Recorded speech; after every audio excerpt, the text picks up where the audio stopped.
I said that in Plato's Republic, which is, again, a very large book, and I wish we had time to read it in full. It would take several weeks. I decided to go a different direction with this course with shorter readings. But if you do look at Plato's Republic, you'll see that there are two central questions. Perhaps the question, what is justice, is the most central, but the question that Socrates really wants to explore is whether or not we should be just.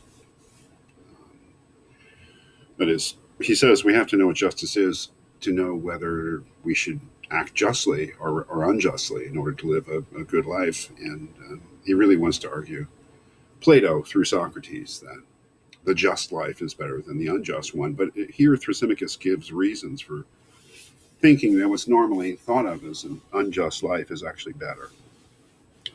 Remember, the fundamental premise here that he's working with is that justice is just the interest of the stronger. So to be just is to work in somebody else's interest, to serve their needs rather than your own. And to obey the law, to think that we have to do things, honestly or truthfully or act with integrity. That's just playing someone else's game. As he says here, what I've got highlighted, justice and the just are in reality another's good.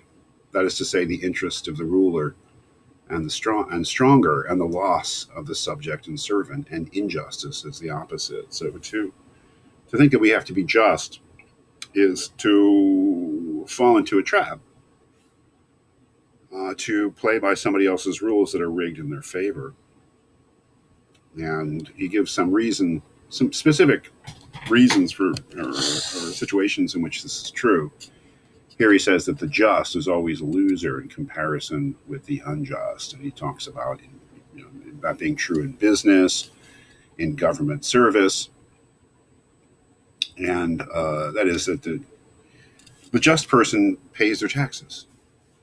The unjust person cheats on their taxes. And if they do it smart, they don't get caught. So who's the winner there? Thrasymachus says. The just person who's given up a fair portion of their income, or the unjust person who gets to keep more.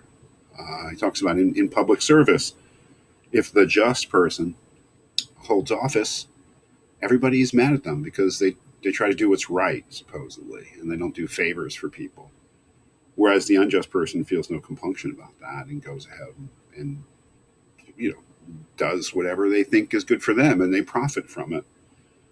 So it's highly simplified, but it's an interesting argument. I mean, basically, that you're foolish if you're just, because justice is just someone else's interest. Serve your own interests. And if that means being called unjust, then so be it. Of course, Plato has a response to this, which we'll be reading next time.